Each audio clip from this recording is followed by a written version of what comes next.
Calm and sure grittiness. It starts with an attitude. We need swagger, okay? Regardless of what happens out there. Doesn't matter. Keep your swagger.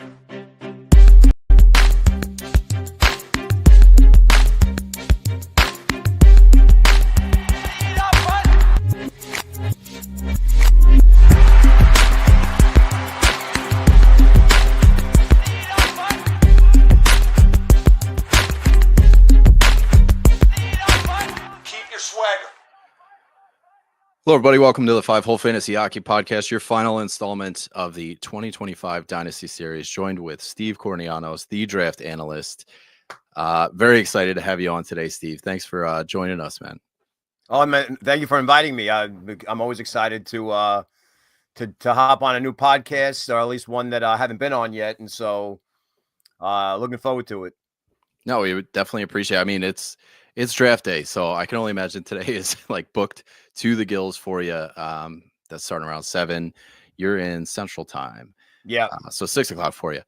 Anybody that wants to find Steve on Twitter, the draft analyst, you got that going. And then draft analyst, thedraftanalyst.substack.com. Just had a big one come out in the past couple days. And yeah, is there anything else you want to plug before we kick her off? My old blog, thedraftanalyst.com. I don't really use it anymore, but that's really where it all started. So if you want to have like draft history, like anyone who was drafted from 2015 up until about 2022, everything is there. And what I do every year is at the end, I roll up. So usually like NHL.com, God bless them, but like there's a lot of data that's missing from the draft, like roll up, like the total picks 1 through 225. So what I do is I go and I make a spreadsheet and I paste it onto a post.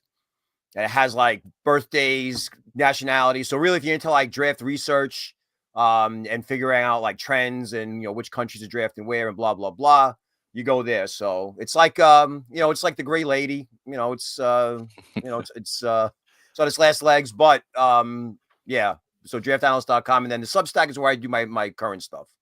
That's right, man. I'm curious what this draft looks like for you, and how this one compares to drafts. Kind of like from, if we're painting with broad strokes, at least, like, this one doesn't seem like the strongest draft altogether, but there's still a couple guys worth getting excited about, right? Well, we got to be careful about listen, the NFL and the NBA, like they need those guys to be ready ASAP. Like a coach's job could be made or broken by how well the draft picks perform, and they're immediately put into the lineup, or at least given a chance to be into the lineup. Or in the NHL, like these kids have no clue. It's like 3, 4, 5 years down the road.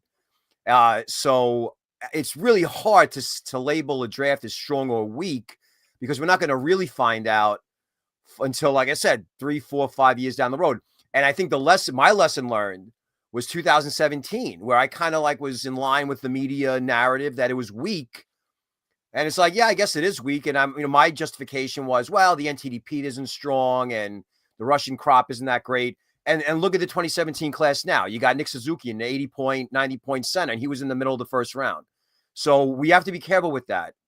So I no longer go into a draft season thinking like, oh, it's weak, or it's I break it down. What are the strengths? What do we know? So like, for example, this year, the Finnish group isn't that great on forwards, but it's good on defensemen. The Russian group is better on defensemen, not as great as forwards. The NTDP is, a mixed bag. We really don't know what we're going to get out of it. CHL, very strong. So that's how I view it. I look at this draft as strong on centers, strong on goaltending. And the reason why I think it's strong on goaltending is because of the number of goalies who are number ones on their respective teams, who are first-year eligibles. A lot of times a first-year eligible goalie in the CHL especially will be a backup or will split the duties. But this year we had a lot of kids. So I don't care what their save percentage is. I don't care what their quality start percentage is, he's giving up 6 goals a game. That's concern.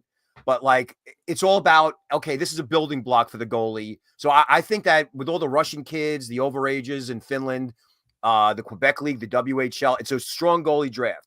So the minute I heard people say it's a weak draft, I'm like, No, I don't agree with that at all, because teams are going to afford these kids a very long leash. They're going to give them a chance to develop. They're not going to rush them in. Most of the teams picking in the top 15 are usually the same teams that are picking there every year. So, even like a Boston or a New York, well, not the Rangers because they gave up the pick, but like Boston or like Philly, they're not going to plan on putting this kid into the lineup next season. You know what I mean? So, I think overall it's average right now. It's always safe to just say it's average. It's the only thing is there aren't that many defensemen like there were last year, but last year was the exception and not the rule when you have, like 6 defensemen in the top 15. No, that's fair. I'm seeing. I've been following these kids since basically July or June nonstop. I like them. Just a lot of injuries and some confusion about first overall and the tiers, but I don't have a problem with it. I'm seeing guys. The NHL account is putting out redrafts of the 2015 draft at this point. So like I get where you're coming from. This is going to be constantly moving. We'll see what happens down the road. Yeah. And, there's a lot of disparity, I think, the further you get closer to 10. You've definitely taken some stances on some guys. And I'm curious, like, where do you find yourself higher than around the water cooler? Like, are there guys that you've kind of planted your flag with? Well, I mean, Hagen's, I never thought I'd be saying this, but freaking Hagen's, like, the poor kid stopped playing in March or early April whenever BC was eliminated in the tournament. I mean, how does he keep dropping it? You go back and watch more film? Like, I watched all the film. The kid's fine. He's an elite, electrifying, playmaking center. So, but this kid was great in the tournament, so we're going to – no. I don't work that way. If you want to do that, fine. But I'm looking at it like this dude broke Kucherov's U18 scoring record. Every NTDP center who hit the 100-point mark is a star, no worse than a star or a number one center in the NHL. So, like, all signs point to James Hagen's being a, like, legit assist machine in the NHL. So I really don't know why, like, the size issue people keep bringing up. Like, he's 5'11", $185. Like, it's like, what? Are we going back to the dead puck arrow? We want everyone to be 6'6" and, 250. So he's definitely one of the guys. I like Malcolm Spence. Malcolm Spence has just had a phenomenal run up until this season and through this season. And I always viewed him as a top 10, top 15 pick. And, I guess people are just, he's going to be a defensive specialist. I don't know. I think he's going to be a 25, 30 goal guy with elite shutdown ability because that's what he as a wing. The defenseman, I'm kind of like in line with everybody else. I guess the two big main ones, like if you look at my rankings and you're like, this guy's on crack, it's Roger McQueen and Jackson Smith. So I'm not picking on the WHL because I like Carter Bear as my number 5. I have him ahead of Misa. But McQueen definitely, the reasons are very straightforward, and I think they're reasonable. You have the back injury that cost him a whole 3/4 of a season. He comes back from the back injury, doesn't play well. And then even when he did play and he didn't have the, he had the issue, he just hit it, is that, he had like 70% of his points came against 2 teams, and they were the 2 worst teams in the league. So how are you, if this kid was averaging like 2 points a game like Misa or Martone in the beginning when he got hurt, I'd be like, all in. I'd be like, yeah, you know what? Fine, take a chance at him. Maybe, but he was not dominating. He just was there. He was big and he was taking advantage of smaller opponents. So I'm not very high on McQueen. I think he's when all said and done, we're looking back at his career, we're going to see a kid with a lot of games missed from injuries, and the back stuff's not going to go away. At least I don't think it will. And then Jackson Smith, I keep seeing that he's being called a defensive defenseman. And I know I'm not blind. I everything I do is video analysis. And I went back, I watched like 12, 13 of his games against tough teams with speed in the playoffs, and he's a turnover machine. And so I don't, as a Ranger fan, I'm like, I don't want him on my team. I'm sure he's a nice kid. He comes from a good family and everything, but I don't want him on my team because I know my team needs defensemen who are more poised and calm with the puck, and he's pretty much like a 4th forward. So I got him pretty low in the 20s as well. But other than that, looking at Central Scouting's rankings, the Bob McKenzie poll that he does. Mine's pretty much in line. I just moved a couple of people around. Like Bear being 5 ahead of Misa probably shocks people, but I have every reason in the world to think that Misa is in the tier with those other forwards, not above it like we're being told. So on Misa, is there something that sticks out to you that maybe it's not that he's bad at something, it's just other guys are better? How did you land it with him below these other guys? They just better at certain things? Well, it started with his pass accuracy. That was one thing I noticed, that like he was missing on. It's one thing if it happens like once or twice every couple of games. But what I noticed early in the season was he'd have the puck. Let's say, he's a center, so he's supporting the defenseman during a possession.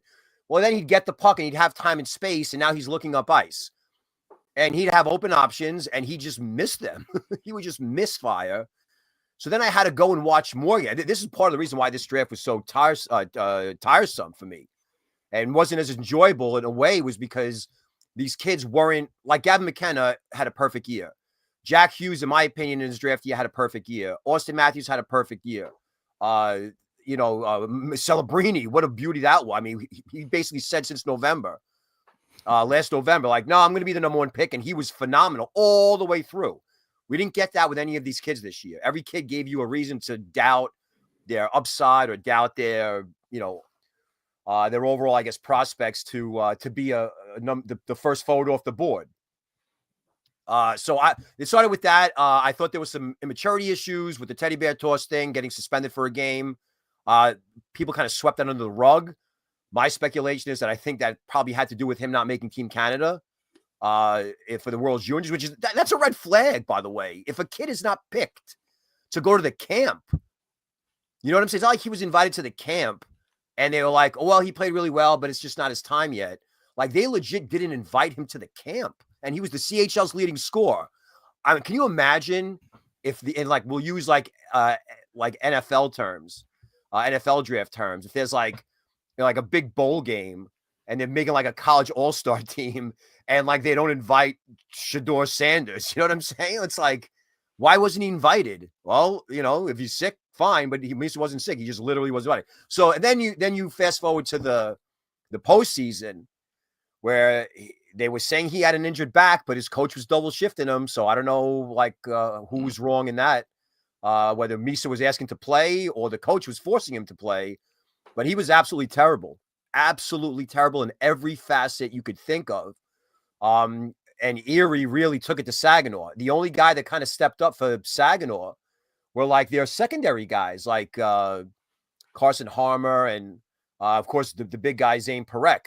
Even Chernyshov, the winger who joined Misa at midseason, who's a Sharks second-round pick from last year, he felt like he was so bad against Erie that he wrote an apology note to the coach. He's like, I'm sorry, I'll be better. So again, this was kind of like, as an evaluator, again, I had Misa ranked 3rd or 4th overall heading into the draft, right? I had Hagens 1. I had Ryabkin 3. I had, I think I had Martone 2. No, I had Frondell 2. And then I think Misa 4. So I was always high on him. It's just that you look at his points. There was a lot of just not like, there wasn't a whole lot of consistent nightly efforts where he was the best player on the ice. And you saw that towards the end of the season where Chernyshov was driving the line, like literally driving the line as a wing.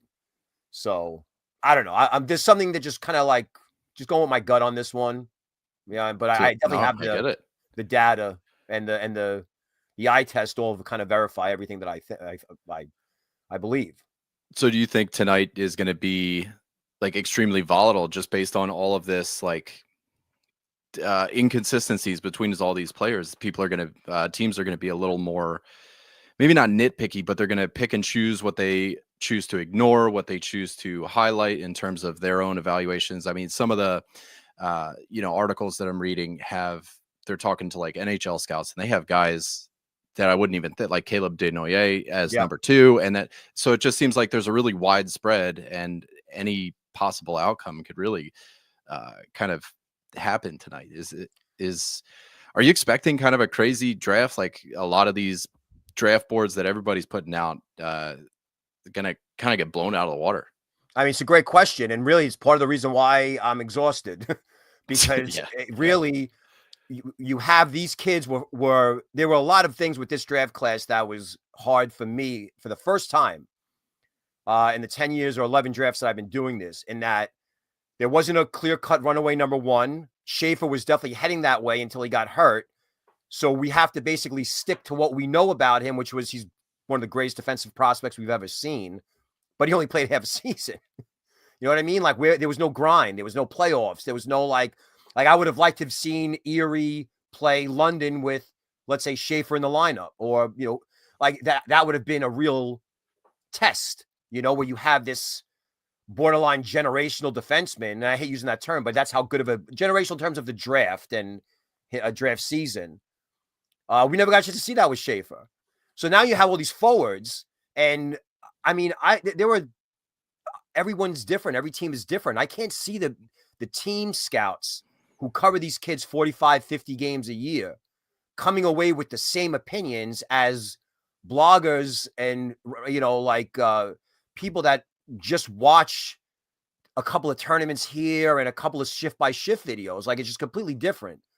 So I agree with you. Like, I just, if it falls in line with the way the media is making it out to fall, like it's going to fall that way, I'll be shocked if it goes that way. And from Anaheim last year with Seneca, you know, did we predict Leo Carlson going ahead of Fantilli? Did we predict that Simashev and Reinbacher would be ahead of Michkov? Right. I mean, there's always crazy stuff going on. So yeah, you know, people want to do what they want to do. They want to do the mock drafts. They want to do the rankings. Fine. I don't know if they're trying to predict the draft as much as they are like rewarding and acknowledging the kid's season, the good versus the bad. And then they're weighing it against some type of system that they have, or a grading system. So I think it's going to be, well, there's going to be some, you know, everyone has Misa going 2. He could be going 1. James Higgins is from Long Island. He's going 1. Like, it's just part of the process. You know, I try to tune out as much as I can because I'm busy freaking watching the damn games. But yeah, it's going to be, I think it's going to be, there's going to be some shockers. I could see a guy like Justin Carbonneau, like, going really high, you know, but it's every year. Every year. Yeah. Always going to be guys. Was it Chinikov? They didn't even have a headshot for him when he got picked in the first round. Columbus took him.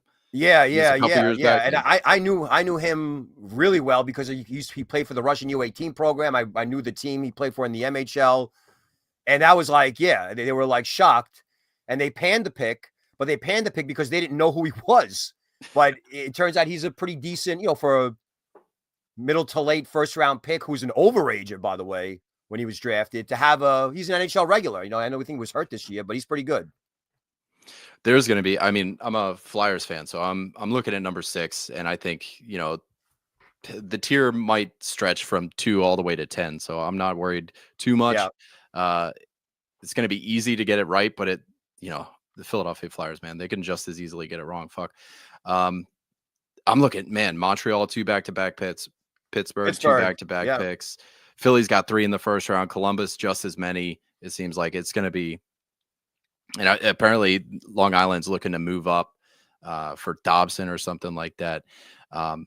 Anyway, not to get derailed or anything. We'll soon find out. You know what I mean? But at the end of the day, listen, at the end of the day, your team is going to pick who they pick, and you have to like them. Yeah. You have to accept them into your family. You have to accept them for all their warts. So I know that some people, like, I, even as a fan, like, maybe I'm a bad example because I hold grudges well into their careers. Like, if I didn't like the kid and they picked him and the kid didn't hit, I'm going to be angry. But usually everyone's not as, you know, they don't have the issues that I have when it comes to the draft and prospects, and they have a more open mind. So I think that, like with Luchenko last year with the Flyers, that was definitely a pick I would not have made, considering where they were. There. You know, like, I would have definitely taken Hellenius if I wanted a center, and I definitely would have taken Boyum. But they have their reasoning, and it's fine, it's fair, and we like Luchenko and we're watching him develop, and, you know, but this is just how it is. So I think that we as fans just have to get over the initial shock that we're upset our guy that we wanted isn't there. Yeah. You know, it's kind of like going to like a store that has just your favorite flavor of ice cream, and then the one that you go to, like, oh, we don't have this anymore. You're like, oh man, we're just gonna get another piece of another kind of flavor of ice cream, and you're eating the ice cream. You're like, oh, this is pretty good. So that's how I remember exactly where I was standing when they took Cam York instead of Cole Caulfield. So I hold a grudge too. Yeah. So looking at these guys inside, whether it's the top, I imagine it got harder as you were getting closer to number one. How much did you weight consistency into your ranking? Because if there is so much volatility with their performances, either game to game or marred by injury, what have you, did you kind of like put consistency almost as like one of the strengths that you had for these guys? No, that's a good question. No, because they were all inconsistent in one form or another. They were all inconsistent. So whoever was the least inconsistent. Yeah, for example, like Jay O'Brien was consistently a secondary assist merchant, right? So but at 5-on-5, he wasn't consistently dominant. Martone, his second half production was halved. Well, almost halved. Like, that's a huge drop off to go from 2 points a game to like 1.3 or whatever it was. Bear, before he got hurt, so all these kids slowed down in one way or another. Most of them the CHL kids, but then again, you got to consider that they're playing the longer schedule out of anybody else. The kids in Europe play 40 to 45 games, plus the tournaments, but the US college kids play 40 games at most. The USHL kids play like 55 games. So I think that consistency is something you have to prepare for. What I really looked for, and people could say, hey, it's a bad way of looking at it, but how they played in the playoffs or during games that had playoff implications. So it's just like as we as fans, right? We know when we're looking at our schedule, we look at the standings, we're looking at it, we're like, all right, we've lost 4 out of the last 10 or 4 out of the last 6. We have a big game against the team we want to catch, right? We're going into their barn. We're playing them. If we win, we're closer to making the playoffs. It's how we're all like that. We're all in any sport where we watch the standings. So those are the games that I watch. That's why I look at those games and how they perform in that. If they just have one great game and they show up and they deliver, that's going to be a huge plus on their side. If they don't show up, if they have a bad game, if their body language stinks, if they're turning the pucks over, then I'm like, well, we got to see them in another game. And if they stink again, then that's going to be a concern. And then it kind of like builds towards moving them down. So I definitely consider, the measurables, the skating, all these kids could skate, all these kids could score, all these kids could friggin', put up points. They've all been the top dog throughout their whole lives up till this point. I'm looking at like the closest thing to reality in the NHL, which is the tough games, the must wins, stealing games for goalies. Because the other team, they're not going to be like, oh, a top prospect is playing us tonight, guys. Let's make sure he has a good game so the media could say nice things about him. They're going to be like, hey, I want you to make that kid cry. I want you to really make him suffer. And so they'll match a veteran number 1 defenseman you think that defenseman, if let's say he never got drafted or he's not going to get drafted, you think he's going to be like, he probably has a chip on his shoulder because he didn't get drafted. He's like, are you going to match me up against James Higgins? I'll show him. So there's a lot that goes into it, but yeah, I try not to punish them too much, but an observation, I would say it's just a full-blown takeaway from this year's draft class was that there were all the kids were inconsistent. Now I can't think of one guy. Maybe Caleb Desnoyers would be the closest, where literally every game you got the same effort and the same production. Whereas, Victor Eklund, you never question his effort, but he had a little bit of his scoring dipped in the second half as Frondel's went up and his line mate. So it was all over the place, really. It really was. So this, I want to steer a little bit into the fantasy lane here. What we're looking for, our niche, our little demographic over here. We're looking for those counting stats, hits, power play points, kind of multi-cat guys that are going to give you hits and points For hits, we know Brady Martin, Keshawn Aitchison have kind of been highlighted as the guys who are going to throw the body around consistently. Those names have come up.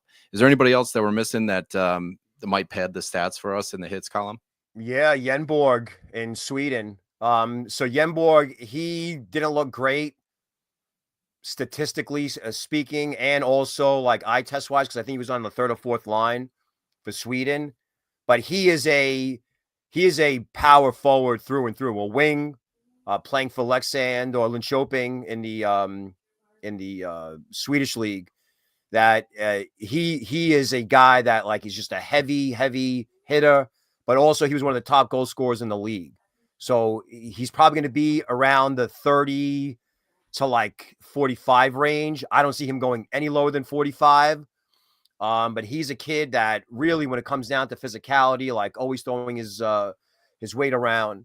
The NTDP kids, for the most part, not necessarily Will Moore, but like Will Horkoff, Cole McKinney, is like a big, sturdy, physical center where he's like, so you might not like, I know when we look at the hit stats, when I think of hits, I think of the open ice hitters like Aitchison and, but really like, a hit could count in like one-on-one board battles where you kind of like drop your shoulder and try to drill a guy down or off the puck.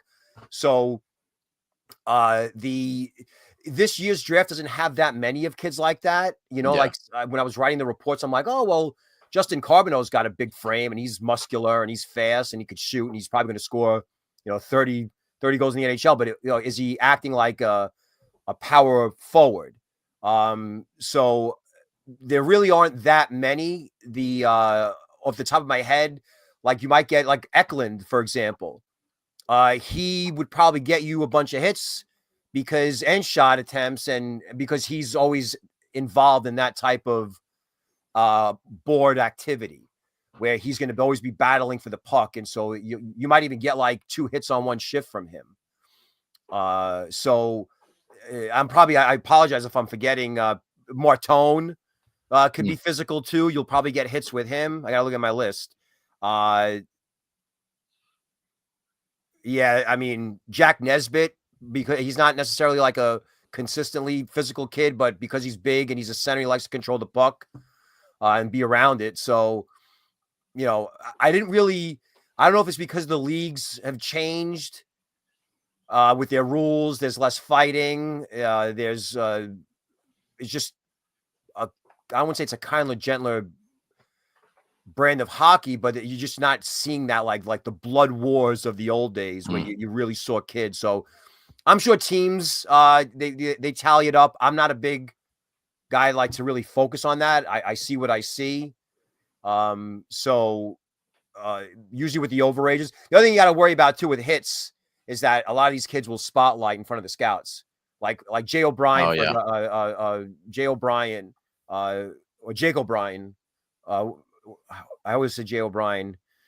Yeah, Jay. He was a Flyers pick. I remember. Yeah, Jake O'Brien. If you like, he's kind of like wiry.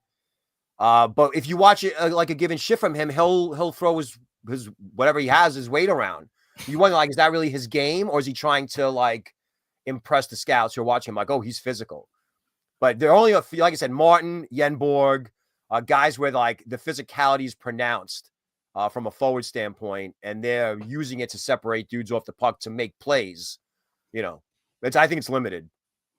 So for power play specialists, this one's a hard one to drill down, especially when you look at defensemen. You're coming into a system like, say, the Montreal Canadiens, right? Like Lane Hudson's kind of got that one on lock, and you come into other teams, so we won't really know who's, I guess, in line on the depth chart to take over a power play unless you wind up defenseman for San Jose that could work out really well, or the LA Kings. ... But anyway, are there players who kind of just have it in their DNA that they really do well on the power play, and no matter where they go, they're going to wind up maybe on the first unit? More so forwards than defensemen. This year's the defenseman, I'm going to say, is probably the thinnest I've covered in terms of power play quarterbacks, without a doubt. I mean, if you look at all the defensemen, Aitchison, Murtka, Smith, Reed, Hensler, like none of these guys are like a Boyum or a Hudson. We just didn't have that this year. And if we do, like, they're really small. And so that you wonder if, like, the Lane Hudson, Cole Hudson, because his brother's just as good, discourse, right, about with their size, and they got knocked down to the second round. And then looking what Boyum did, if that's going to really change the collective mindset, right? Where, oh, look at Florida. Like, okay, fine. But Florida, I keep telling people, I think that the size piece is just a piece of it. It's not the overarching, like reason why they're the champions. They had like humiliating playoff defeats. Like, they were humbled. They broke up the locker room to make these changes. Like, players had to look within themselves and figure out what was going on. The goalie Bobrovsky was called overpaid, and he wasn't living up to his contract. And so those things factor in as more. So that's why teams got to be careful. They got to be smart when it comes to these power play, these smaller defensemen. But the bottom line is they aren't here. Like, if you look down my list of defensemen, they're not there. So Kournianos is very good. He's like a 5'11" Finnish defenseman. I would definitely remember that name. But even the Swedes always have like one defenseman who could carry the puck, like a Sandin Pellikka, or even like an Emil Andrea. Like, he was a on ice Brandstrom. Like, these guys were smaller, but they were puck rushers. And this year's group, I mean, Multivas, he's a guy who hits, by the way, but defenseman. Multivas, even Boumediene, who had a very good season this year. And you saw he put up, he set the record for scoring at the U18 Worlds. But he's not like a classic power play quarterback. You know what I mean? And you bring up Cam York. Cam York's an interesting story because he was nominally the power play quarterback for the NTDP. But who was on that power play? Trevor Zegras, Jack Hughes, Matt Boldy, and Cole Caulfield. It's hard to look bad with those guys, yeah. So and so I, as an evaluator, I had to say, well, I still have to call him a power play quarterback if he could facilitate all these alphas, right, on one unit. Then that has to stand for something or count for something. But that's probably like what Boumediene is going to be, like just a facilitator, not necessarily an orchestrator. So it's really thin. We don't even have guys like Henry Muse, who was like I think Calgary drafted him in the third round. Even Brustovich. So Brustovich, the older brother, Brustovich, was a legit, for Kitchener, the Rangers in the OHL, was like a legit puck rushing, power play quarterback, everything. But his brother is not stay at home, but he's more of a defensive defenseman for London. So it was weird, and I feel bad for the Flyers because I know they're in need of that. Well, they had it last year with Boyum, but I think that's probably my biggest indictment of the Flyers' strategy last year versus this year, is that their scouts should have known that this draft did not have those types of defensemen at all, even like Russia. The kid, actually, this name is going to ring a bell, Gonchar, okay? Gonchar is Sergei Gonchar's nephew. I think his name is Artem Gonchar. He is a legit power play quarterback. He's a guy that like rushes the puck. So he might be a kid that teams will reach for, let's say maybe even high in the second round, similar to what Arizona did with Artem Duda, where he set the record for points by a drafted defenseman in the MHL a couple years ago. They drafted him really high in the second. If I said Utah, Arizona, and people are like, well, who is this guy? Why was he drafted so high? I'm like, well, he's now kind of like doing that in the AHL. So I think teams are going to have to, if they really need that power play quarterback, like I said, Kournianos, if you want to call Boumediene, put him in that mix. But even the NTDP, like Drew Schock was their nominal power play quarterback, but he didn't really deliver like a Cole Hudson or a Dragicevic, like these kids in the past that we've seen that put up a lot of points running power plays. On the forward side, you got a whole bunch. I mean, Bill Zanon, all the Quebec League, Matteo Nobert, like I said, Justin Carbonneau, definitely O'Brien is a huge power play specialist. Hagens, go down the list.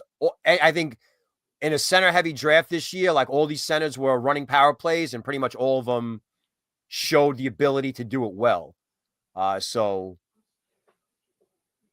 I think Frondell could be a guy who racks up a lot of power play points, but he's going to be used so much in all situations that I think his production is going to be more spread out and diverse. So Tavares just signed. There was a bunch of buzz. My phone wouldn't stop ringing over here. He just extended 4 years. They don't have a number yet. I got like one more segment for you before I cut you loose on draft day here. Now, people in the fantasy hockey Discord, they asked me to ask you about these guys, but they each gave me like a list of 5 to 6 names. So what I want to do with these 5 to 6 names, rather than have you kind of like Tommy gun your way down the list, talk about each one, is maybe just highlight which ones you think would be more important to us in a fantasy lens, sure. Things like that. So Hard Day's Night on Discord is asking about Riker Lee, Braden Coots, Malcolm Spence, who we covered a little bit, Milton Gastrin, and Ben Kindell. Okay, great. We'll do all of them. Oh, beautiful. Yeah. All right, so just so let's start. Who's the first one? Riker Lee. Okay, so he is a pure playmaker. He's kind of like a cat where you really don't know like what mood he's in. He just has like the same kind of like demeanor all the time, but he is like definitely a silent assassin. And you want to know about power play specialists, he's probably going to be up there too because he's a great passer and playmaker. So he doesn't have like the measurables like speed, like heavy shot generation, but he loves to pass the pucks. He's a good stick handler and he's a good passer. I would put him in the top-ish tier in this whole class. I have him as a first-round pick, late first-round pick. But, I mean, he played in the USHL. When he played in tournaments, he looked good. He just wasn't consistently dominant. But you put him in like a third-line role, and on that third line, he's dishing pucks like in a very fancy and flashy manner. So there's reason to think that he might become one of the more prolific assist generators, right? Based on, so I wouldn't make him the centerpiece of my draft class, but I would definitely like put him in the upper tier of pure playmakers, without a doubt. And it sounds like Ben Kindell is kind of built the same way. A lot of playmaking, a lot of that sort of like dynamic. Yeah, but he's a clutch scorer as well. Like, so what he does is he's a little bit different in that he's all energy. He's all speed. He's hustle. He's kind of like he played center, but I mean, if he played wing, it's kind of like you get a similar, I guess, not just production, but also like contribution, like Eklund, in that he'll be first in on the forecheck, muck it up, fight along the boards, slip into open space. So I really like him a lot. I think I have him ranked I got him ranked in the 20s, somewhere in the 20s. I got him ranked. I thought I had him higher. I guess I have him 24th. But I'm that's not like, oh, well, he's not that good. I would put him higher if I could. It's just that it's a very deep draft with centers. So he makes things happen on shifts when you need him to momentum swing. So I think that he's not as like naturally gifted from a skill standpoint. At least I don't think he is, based on the games that I watched, but he just accumulates a ton of points because he's always in the right place at the right time. He's always making accurate passes, short distance or long distance. So when he's going to pile up the assists, it's going to be more, I think, from like just being clean and quick and hardworking than like, all right, we're going to have to double team this kid because he's pulling passes from out of his you-know-what, The last 2 names here, we covered Malcolm Spence here a little bit, but Braden Coots and Milton Gastrin are the last 2. I'm looking at your rankings here. I don't see Coots in the top 32. So do you like Gastrin a little bit better?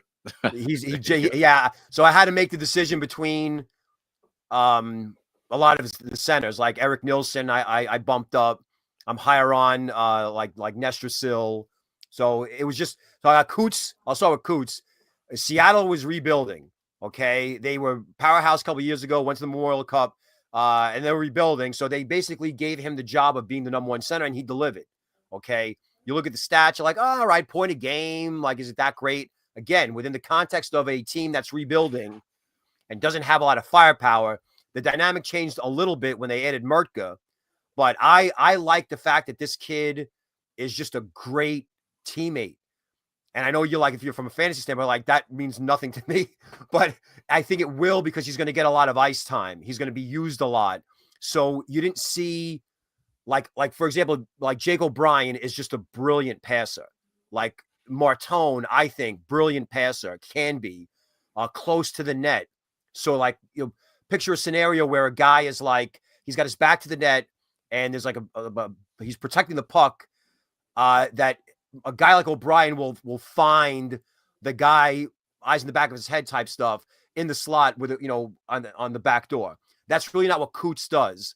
But again, similar to Kindle, is that he just does everything right. He's clean. He's quick.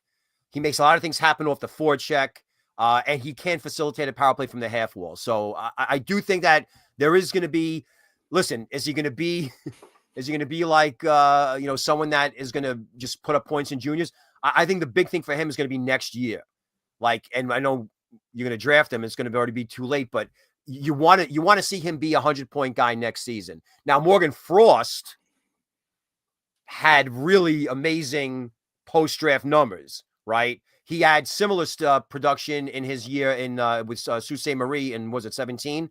But that never really translated where you're like, well, what an elite freaking playmaker. You know what I mean? And, you know, the kid ended up getting traded. So I think that a guy like Coots is going to be popular for his hard work and his speed, his two-way play, and his like kind of opportunistic ability to score. But I wouldn't put it, he's not like I said, he's not a kind of like Kindle where he's not like, oh, the skills is just, you know, to die for. So the next user or listener from the Discord has a group of, it seems like maybe round 2, round 3 guys. So if I'm out to lunch or it's too far a stretch, let me know. But the names, and I only got you for like 2 more minutes, so I'm we could keep going. All right, we're gonna. So Owen Griffin is at the top of the list. There's Ekberg, Frolov, Katzen, Mooney, and Pradell. Any of these names kind of stick out to you a little heavier than the others? Okay, so well, they're small. So like Mooney put on a puck handling display, like highlight reel type stuff, but he had a bad knee injury. He's 5'7", right? And so I think that he's got Pittsburgh Penguins all over him because he's from the area, and Dubas has no problem. He's basically like told scouts before, like, draft people who are small. His players are small. So, but he's very talented. I liked the fact that you could say that the NTDP struggles this year had to do with him missing time. He was a bad knee on knee hit, and then he got hurt again at the U18 World Championships. So there's some injury concerns there. I think he's going to be a really good college player. I just don't know if that's going to really translate. Like, you know, he forces things sometimes, so I don't know if that's really going to translate to NHL success. Who are the other guys? I got Griffin, Ekberg, Frolov, Katzen. Take your pick. Okay, so Ekberg, he's like speed and energy, and you get a two-way play as well from a scoring wing. So he's a guy that he's in my top 100. I saw places where Central Scouting wasn't bullish on him. Now, Owen Griffin, he's a little bit of a cautionary tale. He was easily one of the biggest risers that we had in the draft this year, if you go by Central Scouting's rankings. But he earned, and I want to, put the emphasis on earned. He earned the top line center job for Oshawa, and his two wingers were Seneca and Barlow. So, like, you're going to get your points. But he earned it because he made plays like below the dots. He supported the defenseman. He initiated breakouts. So, but he's on the smaller side. So, I have him in like the 60s. But, you're worried about the, can he, like Carson Harmer, for example, right? I love Carson Harmer because he was on Saginaw. And I'm watching Saginaw because of Misa, but now I'm like, wait, who is that guy? And that guy, and so when Miso had his games where he was not effective, Harmer was. So that's why I like to see. So and he wasn't on the top line. I mean, he was a second line center, and he really came out of nowhere. But he had a very good season, very good postseason, albeit in a short series. So like these kids, Ekberg, Katzen, they're smaller. You know what I mean? And you have to like worry about, is it really, again, I have a lot of sub 6 foot guys in my top 100 because I'm more like rewarding them for their season. But all these kids, what are they going to do when they have to play 23 to 27-year-old, angry, underpaid career minor leaguers who don't care about, your fancy skill? Are you going to try to walk me? You're going to try to dangle me? Like that's the stuff that you're not going to know, and it's part why drafting is an art and not a science. So he also knows that you're a New York Rangers fan, wants to step out of the 2025 class here and just get your take on Noah Laba, who just signed an ELC, a 2022 draft pick.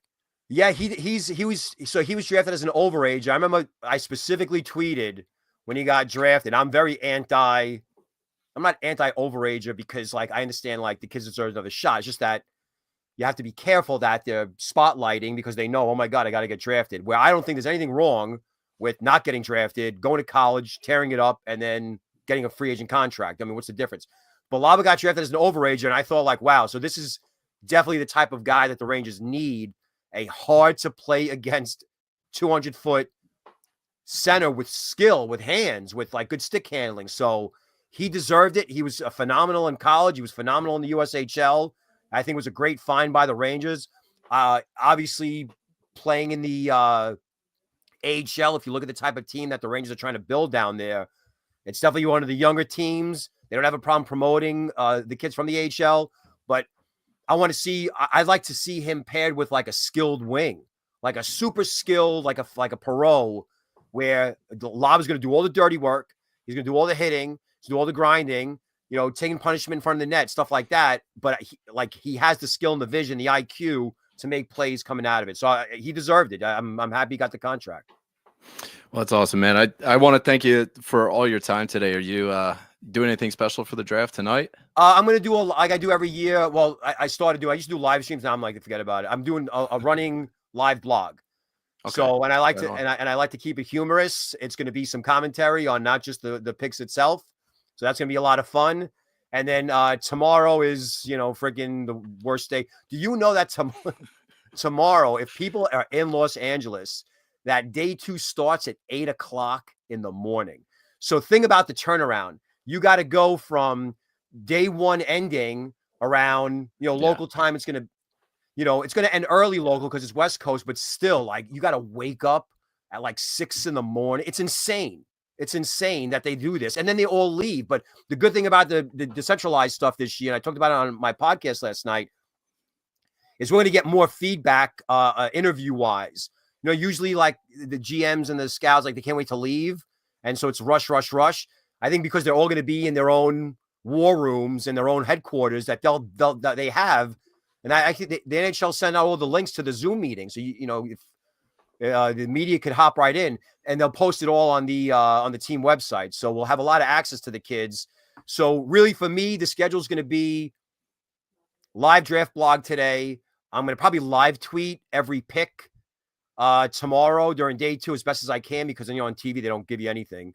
And then I'm going to do team by team, full blown draft recaps, starting with the W's though, and working my way down. Cause last year I started with the A's and I shortchanged some of the W's and the V's, Vancouver, So it's going to be busy for me. It doesn't really end because I have to kind of pin the rows and close it out and hear what they have to say. So that's kind of like what you get with my coverage is I don't just like report cards. I don't just do a quickie once right when it's done. So a lot of work for me still, but it's worth it. And it's I'm just looking forward to like you said earlier, like I just can't wait to see how it unfolds because the people who say they're surprised are going to be the people that weren't following the draft year round. Yeah, it seems like you really love it too. Half your podcasts are like 4 hours long, so you really get. Yeah, I'm nuts. You get into it, man. So follow Steve and what he's got going on tonight, tomorrow, man. You guys can do that at The Draft Analyst on Twitter, thedraftanalyst.substack.com, and like you said, what did you call it? The Ghost Mary. The Gray Lady. No, it's just Gray Lady. Draftanalyst.com. Yeah, it's just it's like the dying whale. It's about. I'm going to keep paying for it because I don't want it to go away because I put a lot of work into it. But yeah, that's where it all started, and and that's where I'm going to post my. I guess the real reason why it's important is I'm going to post my the final draft table with all the picks. So if you're into the data stuff, you want to know like if the kid was an overager versus a first year eligible, date of birth, things like that. So I'll post that. Usually it takes about 4 days to compile, and I'll post that on there. So just to keep it alive. It's on life support though. Well, Steve, I want to thank you one more time for hanging out. It was great to meet you. Great to finally get to talk to you. And I hope you have a great time at the draft. If you got to go, you got to go. But I'm going to do the outro, throw the music in now. If you guys want to find us on Twitter,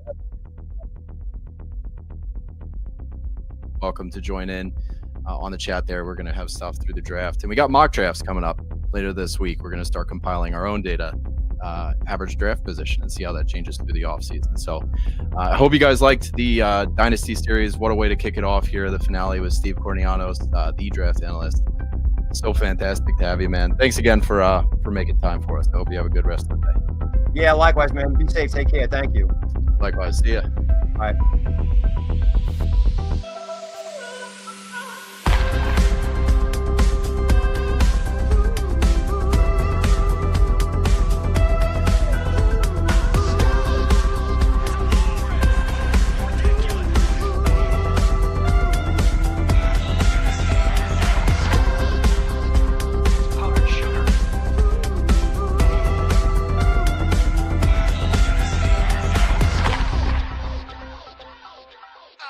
Turd nuggets.